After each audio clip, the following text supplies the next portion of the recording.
观众朋友们，大家好，欢迎收看杰森视角。中共再次冲击世界秩序，世界联合反击中共，这个情况正在发生，它却不发生在台湾海峡或南中国海。不过，在谈这个中国话题前，我想先谈谈当前世界危机。人中的事情就是纷繁复杂，而国际事务上的事情，那就更加是一团乱麻。在二战后的近80年中，美国一直以国际警察的身份介入国际事务，在多个关键时刻对维护主流世界秩序起到了定海神针的作用。例如，在对抗共产主义、对抗恐怖主义、对抗国际霸凌等方面。但在过去一周，美国拜登政府对目前2场战争的奇特表态，却似乎把世界往更加混乱的方向推动。有人甚至担心会大大增加第3次世界大战的危险。首先，在乌克兰问题上，在1个多月前，在乌克兰战争2周年之际，北约秘书长斯托尔滕贝格就说过，乌克兰将加入北约，这不是是否加入的问题，而是何时加入的问题。我当时非常震惊于他这个言论，因为这个言论展现出这个北约官员令人震惊的傲慢，是对北约成员国主权的极度蔑视。北约的条款规定了，如果北约任何一个成员国被外来国家攻击，就相当于整个北约所有的国家都被攻击，那么整个北约都必须全力应战。你一个国际组织的官员有什么权利在这样关乎所有北约成员国命运的重大问题上做出如此肯定的表态呢？4月4日，美国国务卿布林肯在布鲁塞尔参加北约外长会议时，竟然也突然表示，乌克兰将成为北约成员。我们在这次峰会上的目的就是讨论如何架起乌克兰通往北约的桥梁。美国是北约的核心和灵魂，布林肯的表态代表美国，因此他说话的分量和一个北约官员说话的分量就不在一个数量级上了。对此，乌克兰外长库莱巴立刻回应说，当然，我们认为乌克兰理应成为北约成员，而且这应该是越早实现越好。乌克兰目前正处于和俄罗斯的苦战中，如果北约允许乌克兰在战争进行中加入北约，那无异于北约立刻向俄罗斯宣战。因此，如果美国和北约还没有愚蠢到疯狂的程度，这种可能性应该很小。但是未来就是乌克兰和俄罗斯双方达成了某种停战协议，可以预见双方遗留的领土纠纷只能比2022年之前更多，所以乌克兰和俄罗斯之间的冲突将成为一个长期存在的问题。乌克兰和俄罗斯将成为一个突发战争的高风险地区。北约说白了，其实就是成员国合伙成立的一个类似于汽车保险公司的角色，大家抱团取暖，如果谁不幸出了车祸，大家一起帮忙出钱出力解决燃眉之急。但是一个汽车保险公司能够存在的重要条件是，入保的成员应该不会大概率出车祸，而乌克兰目前正在车祸现场，未来也明显属于大概率出车祸的角色。因此，让乌克兰加入北约绝对不是一个为了降低北约风险的理性决定，而更可能是一个政治赌博。显然，美国和北约是想利用这个表述向俄罗斯传递一个重要的信号，表示北约成员国对乌克兰坚如磐石的支持。但是这个表态不是在降低世界大战的风险，而是在增加这个风险。这是把一个地区性的冲突全球化。社区中一个邻居有难了，出于道义，大家出钱出力帮助，这毋庸置疑。但是你一定要求整个社区订立一个有法律约束的条款，条款规定每家都必须全力帮助这个出事的社区成员。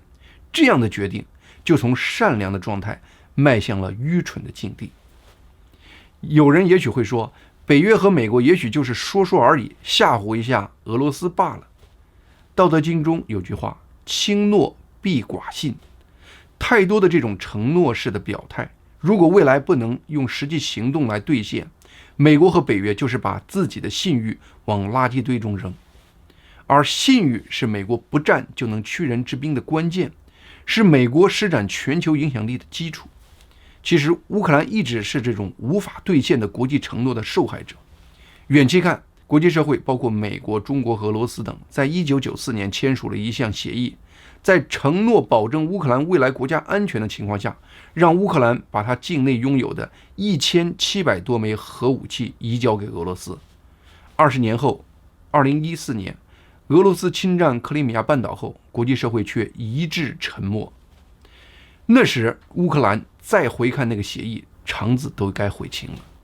而从近期看，在2023年秋天，美国和北约就应该能清楚看到，他们对乌克兰的援助一定会出问题的，无论是从资金上还是从武器生产能力上来看。同时，乌克兰在战场上能够迅速取胜的机会，连我这样的远程评论员都看得很清楚了。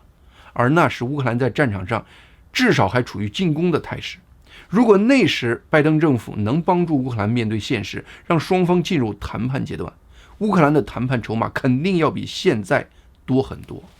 而现在乌克兰的战场局势是越来越让人揪心。不说了，总之拜登政府此时让布林肯发表这样的言论，无论是从哪个角度看，都只能用愚蠢至极来描述。如果说拜登政府在承诺乌克兰加入北约上的表态给世界带来了潜在的威胁，那么拜登最近对以色列政策的公开表态就实实在在地把世界带入了危险之中。4月1日，国际援助组织世界中央厨房的7名援助人员在以色列军队对加沙的空袭中丧生。事件发生时，援助人员正在加沙分发食物。事发后，以色列对事件进行了调查，承认这是以色列军方的错误判断造成的，于是立刻开除了对此事有责任的2名以色列军官，并对这次失误道歉。但是这个事件依然引发国际愤慨。但让人惊讶的是，美国拜登总统公开表示，直接要求以色列立即在加沙停火，甚至还说，如果以色列不解决战争对平民的伤害问题，美国会考虑改变对加沙和对以色列战争的政策。平民在战争中无辜死伤，这总是让人非常痛惜。因此，我完全支持美国政府通过合适的渠道和以色列沟通，并提供实质的技术支持来减少加沙平民的伤亡。同时，平民在战争中被误伤，这又是一个持续伴随人类战争史的不幸事实。美国在过去几十年参与的现代战争中，也不得不反复面对这样的不幸事件。而拜登因此就不顾一切的突然要求以色列立刻全面停火，这样的态度就让人非常难以理解。目前，哈马斯还关押了100多名他在去年10月7日恐怖袭击中挟持的人质，其中至少还有5个是美国公民。哈马斯领导人辛瓦尔在以色列监狱住了数十年，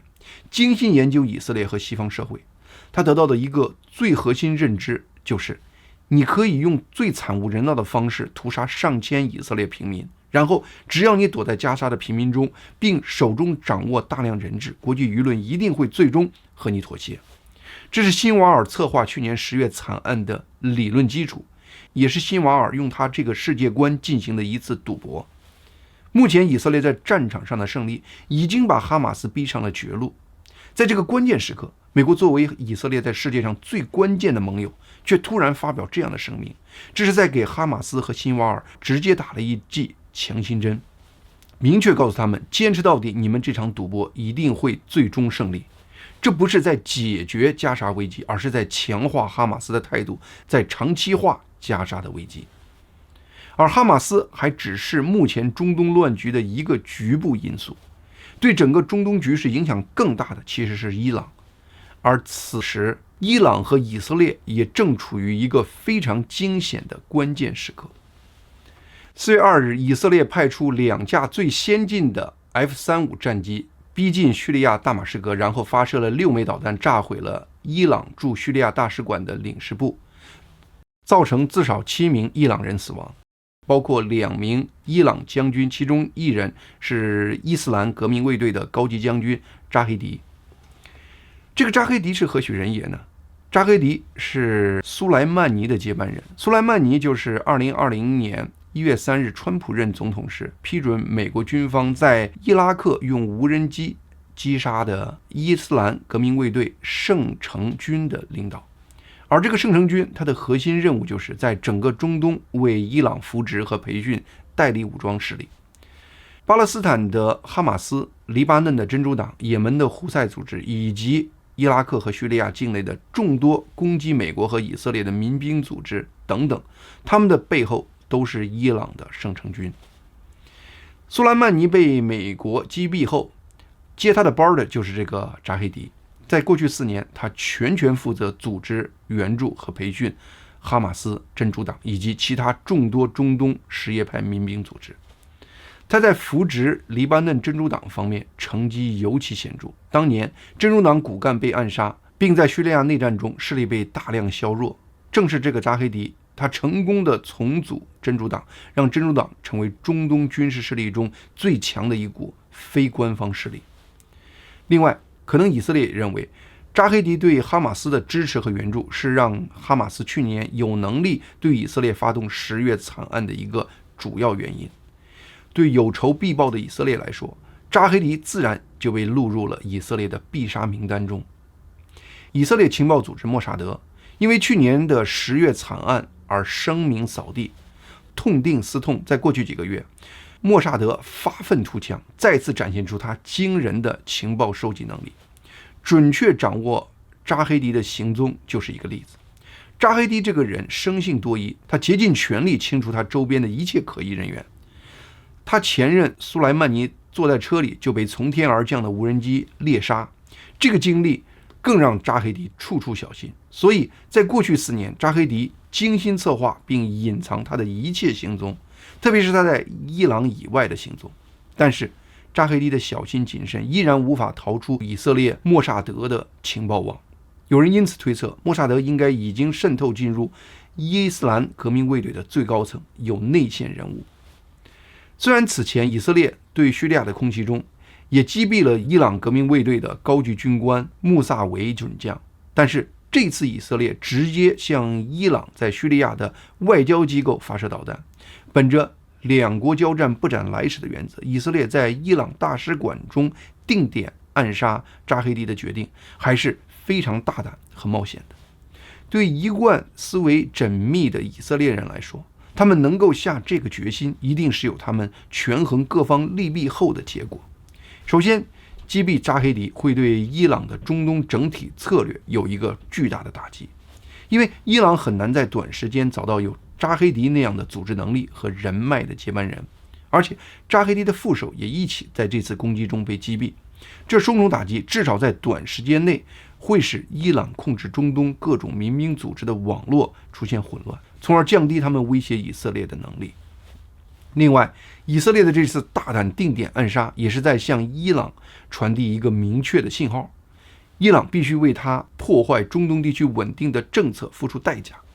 目前，中东几乎所有乱象背后都有伊朗的影子。哈马斯对以色列的突然恐怖袭击，真主党在以色列北面对以色列的持续炮火攻击，也门胡塞武装对红海海运的无端攻击，以及叙利亚和伊拉克境内各个民兵组织对美国和以色列的不断偷袭等等，这些势力背后都是伊朗。这是全世界都知道的事实，但是伊朗就是躲在他的这些战争代理的背后，摆出一副无辜的表情。美国因为担心引发中东更大的地区冲突，也只是对伊朗的这些战争代理进行有限的回击，就如同一个毒藤死死缠绕在一个房子上，只是砍掉这个藤子的细枝末节，对把房子从毒藤中解救出来，其实是没有实质意义的。因为伊朗领事馆是伊朗主权的代表，攻击领事馆某种意义上就相当于攻击本土。这次以色列针对伊朗领事馆的攻击，其实就是在警告伊朗，如果你再不收敛，为了我以色列的生存，我攻击你伊朗本土也是可能的。当然，面对这样的攻击，伊朗一定会报复以色列，这就是以色列实施这次定点暗杀所要承担的风险的部分。2020年，美国击杀了苏莱曼尼后，因为畏惧美国的实力，伊朗对美国的报复是他在保存颜面和不会激怒美国之间的一个精心选择。当时伊朗有预警的向美军中东基地发射了数枚导弹，确保不会造成重大的美国人员伤亡。就是那样，伊朗军方对美国会如何回击，也是神经紧张到了极点，以至于把自己的一架民航飞机误判为美军飞机而直接击落了，造成上百名伊朗平民死亡。这样一折腾，搞得美国都不好意思回击伊朗了，所以美国击杀苏莱曼尼的事情也就因此化解了。而这次伊朗会选择用什么方式和力度对以色列进行报复，就非常关键。它将直接决定以色列会如何回应，进而决定未来中东以至世界格局的走向。在这个关键时刻，如果美国能够坚定地和以色列站在一起，那么伊朗的回应很可能会和上次对美国的回应一样，主要以挽回面子为目的，而不是真的以把以色列打伤打疼为目的。但是偏偏这个关键时刻，拜登把他和以色列总理内塔尼亚胡的分歧高调公布出来，要求以色列立刻在加沙停火，并可能重新考虑美国未来的以色列政策。不但如此，据彭博社报道，拜登政府甚至破天荒的私下直接和伊朗沟通，告诉伊朗，以色列在攻击伊朗在叙利亚的领事处前，并没有预先告诉美国。明确的潜台词是，美国并不支持以色列的这次攻击，因此伊朗不应该在报复以色列时攻击美国的目标。看到拜登和内塔尼亚胡矛盾升级后，伊朗立刻开始行动。伊朗的总统政治事务副主任贾姆希迪在 X 上发文透露说，伊朗近期给美国发信，警告美国不要被内塔尼亚胡拉入中东陷阱。而作为回应，美国要求伊朗不要在报复以色列时攻击美国的目标。很多人都不相信美国会用这样的自取其辱的方式和伊朗接触，但很快，美国 CBS 新闻网证实，美国确实收到了来自伊朗的书面消息。美国国务院发言人告诉 CBS， 美国书面真的回应了伊朗，主要是警告伊朗不要用报复以色列为借口攻击美国人员和设施。美国国务院发言人强调，美国的口气不是要求，而是警告。但是这确实证实了伊朗方面的消息基本属实。拜登政府真的在这个关键时刻向伊朗传递了一个关键信号：我只关心你是不是攻击我，至于你如何攻击以色列，已经与我没有关系了。这是一个极其可怕的信号，几乎等于是给伊朗强力报复以色列亮起了绿灯。针对伊朗将要发动的报复攻击，孤军奋战的以色列严阵以待。以色列总理警告伊朗，以色列绝对会毫不留情地回击对以色列的所有攻击。极少露面的黎巴嫩真主党领袖纳斯鲁拉4月6日在电视上发表讲话，说伊朗一定会报复，而接下来以色列的反应将会开启中东地区的新篇章，而中东的新篇章很可能就是世界的新篇章。其实，当美国这个世界的定海神针迷失方向时，这个世界迟早会进入新的篇章。下面我们就来谈谈中共近期如何再次攻击世界秩序，以及世界如何对中共进行反击的。美国财政部长耶伦4月4日抵达广州，开始新的一轮对中国的访问。耶伦在第一时间带给中国的消息是：你们中国生产的东西太多了，世界已经受不了了。耶伦的言论在中国社交媒体上引发大量五毛和粉红的攻击。有人说耶伦又来骗吃骗喝了，也有人评论说，与其关心耶伦吃什么，不如关心一下美国又打算怎么难为中国了。其实耶伦是对中共很巴结的一个美国官员，他有关中国产能过剩的措辞已经是相当温和了。很多中国人没有意识到，对于目前中国向世界的海量出口，华尔街日报用的措辞是中国冲击或中国冲击 2.0。 过去2年，中国房地产低迷，消费疲软，地方债失控，年轻人高失业率，人口又开始萎缩。而中共几乎所有刺激经济的手段都是在逆向行动，都是从供给这方面刺激，进一步刺激中国的生产能力，结果造成中国产能过剩不断恶化。代表中国生产环节价格的生产者价格指数已经连续16个月下降，清楚展现中国生产和消费的严重失衡。中国经济的唯一亮点是出口。目前出口已经成为中国解决众多经济问题的灵丹妙药，扩大出口已经成为中国从国家到企业来消化产品产能过剩的核心出路。当世界处于疫情中时，各国产能都在下降，面对中国对世界的海量出口，各国还能够容忍。但是现在各国自身的产能已经从疫情中恢复了，而这时中共为进一步提振中国经济而向全球输出价值数万亿美元的商品，这就成为世界各国制造业的噩梦。各国公认这是继中共20多年前当时首次对全球制造业造成巨大冲击的那个中国冲击 1.0 之后的又一轮中国冲击，因此称之为中国冲击 2.0。 目前的中国冲击 2.0 比本世纪初的第一次中国冲击更猛，这有多方面原因。首先，目前中国的经济体量和本世纪初已经不可同日而语了。世界银行的数据显示，2022年中国的制造业产值占全球的 31%， 商品出口占全球的 14%， 两方面都是20年前的3倍。其次，20年前那次中国冲击，中国出口主要集中在低端商品，而现在中国出口的商品从低端到高端全覆盖，从 T 恤、桌子到推土机和计算机芯片等所有领域，没有给世界其他国家的制造业留下任何活口。在上次冲击中，中国出口的重点是欧美这些高端市场，结果主要是造成欧美制造业的倒闭和外流。据保守估计，那次冲击至少让美国损失了约200万个制造业的高薪职位，也挖空了欧美的制造业的产能，给欧美留下了目前连急需的炮弹的生产都跟不上的国家安全隐患。而目前这轮新的中国冲击已经不再是集中针对欧美了，已经是全球性质的了，因此造成的冲击对象也是全球性的。很多和中共走得很近的国家也成为这轮冲击的牺牲品，也招架不住了。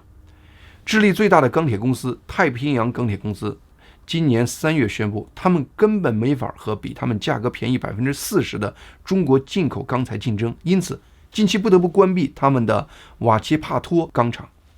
而其他智利的钢厂也处于濒临倒闭的状态。同时，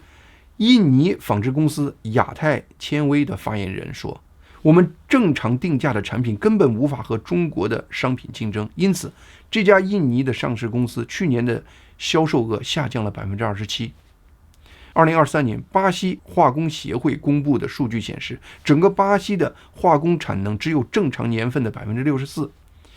这是这个产业协会有数据记载以来过去17年的最低水平。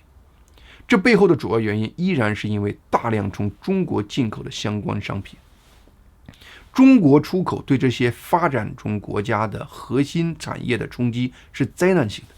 这将彻底堵死这些国家模仿中国通过制造业爬升产业阶梯的发展模式。当然，在这一轮冲击下，先进国家的高端产业也面临危机。英国建筑机械制造商 JCB 表示，因为中国国内房地产市场的长期低迷，导致中国国内挖土机需求迅速下降，这迫使中国挖土机制造商使用非常激进的低价策略，强行抢占国际高端市场。JCB 透露，在自己已经被迫降价至亏损销售的情况下，他们的市场份额仍然大量被中国企业抢占。在中国政府大量扶植的绿色能源领域，包括太阳能板、电池、电动车等，也是中国出口快速增长的核心领域。随之而来的后果是，大量美国的太阳能板企业纷纷倒闭。3月27日，欧洲发布最新数据显示，去年欧盟出售的电动车中有 20% 来自中国。目前这 20% 的中国产汽车中，主要还是中国产的特斯拉这样的美国品牌，但随着比亚迪等中国品牌在欧洲的疯狂扩张，预计2024年中国制造的电车的欧洲市场的份额将超过 25%， 其中中国品牌的市场份额将达到 11%。 这样发展下去，欧洲的支柱产业汽车产业也将面临走向破产。这次中国冲击让一些国家感受尤为惨烈，还有第三个因素。在上次冲击发生时，中国处于经济上涨期间，房地产业、基础建设等都在迅猛发展。因此，在中国大量出口的同时，也从世界大量购买钢铁、煤矿和其他原材料和能源。这样一来，一些例如巴西这样的原材料大国，大量来自中国的对大宗商品的订单基本抵消了来自中国的进口。而现在，因为中国房地产和基础建设已经基本饱和，因此中国对世界大宗商品的需求也随之下降。这样一来，中国对世界的出口远大于进口，造成中国对世界的贸易顺差快速增加，产生出以中国为中心的严重世界贸易不平衡。在一个理想的世界贸易体系中，各国的产能首先应该是立足于满足本国消费需求，在这个前提下进行的国际贸易应该是建立在互通有无、互利互惠的基础上的。但是中国目前的情况完全不是这样，在中国内需萎靡的情况下，中共却在不断刺激和扩大产能。这种忽略国内消费水平，不断为了刺激经济而扩大产能的做法，让海量出口廉价商品成为中国经济的唯一出路。但是这种面向出口的经济生产模式对世界却是灾难性的。消费者喜欢低价商品，商家唯利是图。中国利用这样的商业基本动力，靠规模生产和中国廉价劳动力制造出大量面向世界的廉价商品。这些廉价的中国出口商品给各国带来的却是企业倒闭、员工失业、国家产业基础崩溃。对任何国家的普通老百姓来说，廉价商品的好处在失去工作面前是毫无意义的。因此，中共目前推行的这种国际贸易模式注定是不可持续的。面对当前中国冲击 2.0， 从美国、欧盟到新兴市场如巴西、印度等，已经开始采取针对中国的全面反击措施，包括实施进口限制、考虑加征贸易关税、启动反倾销调查等等。自去年以来，全球各国宣布的反制中国进口开展的措施已经有超过70项，而这还只是这轮世界反击中国出口冲击 2.0 的开始。